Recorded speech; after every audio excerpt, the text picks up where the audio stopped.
In today's video, I'll be working on making 2.0 wooden Christmas tree. If you did not catch the other video, check it out. They're actually small versions of the Christmas tree, and as this board would suggest, this Christmas tree will be a little bit taller. Probably not this tall though. I took two pieces of pallet wood and joined them together with dowels. Yes, because that's what you do with pallet wood when it's too short, or other ways to join pallet wood. Anyways, that's how I got this longer board out of a pallet board, in case you were wondering. And then I got these two other slats that are actually from a really long pallet slat. I'm not complaining, let's work for me. So, they're going to be joined something like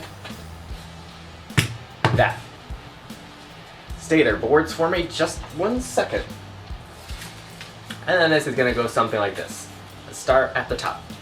So for this Christmas tree, the side pieces I measured at 25 degrees-ish with the protractor, and then I used this to mark the angle I wanted so I could cut it on my bandsaw. The chop saw would be possible, but a little harder to use for this application.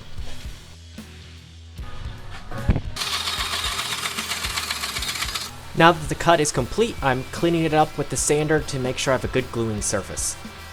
This joint will be fastened using wood screws, but to add a little extra strength, I'm going to use wood glue. Here's a quick tip for a quick clamp for when you only have two hands available to hold everything in place while you're anchoring two angled boards, like this application here. Use the cutoffs from the angled boards to create a 90 degrees clamping surface for your quick clamp, and then you can fasten the joint together. With only limited hands and tools available, this seems like one of the better ways to make this joint possible. As the wood on these side pieces is rather thin, I'm going to pre-drill the screw holes, and then I'm also going to countersink them with a larger drill bit so that the head actually fits into the wood without hopefully splitting the wood out. And then I can put the wood screws in to anchor this whole joint together as the glue dries.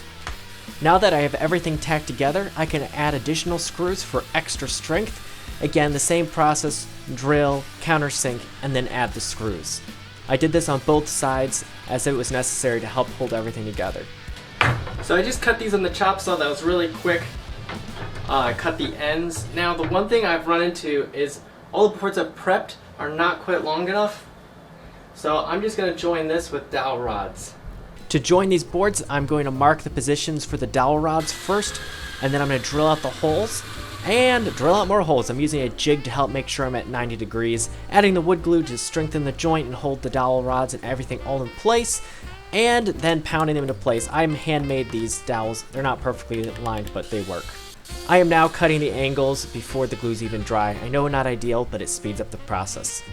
Now to add the cross members, I am gluing them in place, of course, and then I'm going to nail them in place with a pneumatic nailer. That's going to need to be repeated for each of these cross members.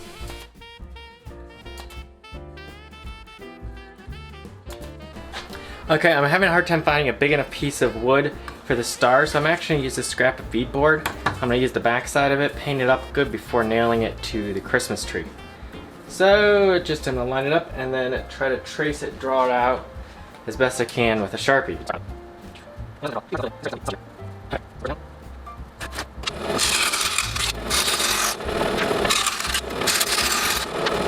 So once again, I'm down on the floor getting ready to paint another Christmas tree.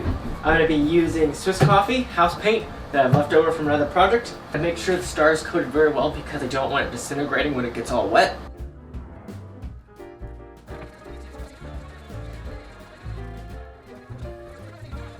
I can now nail the star to the top of the Christmas tree now that the paint is dry.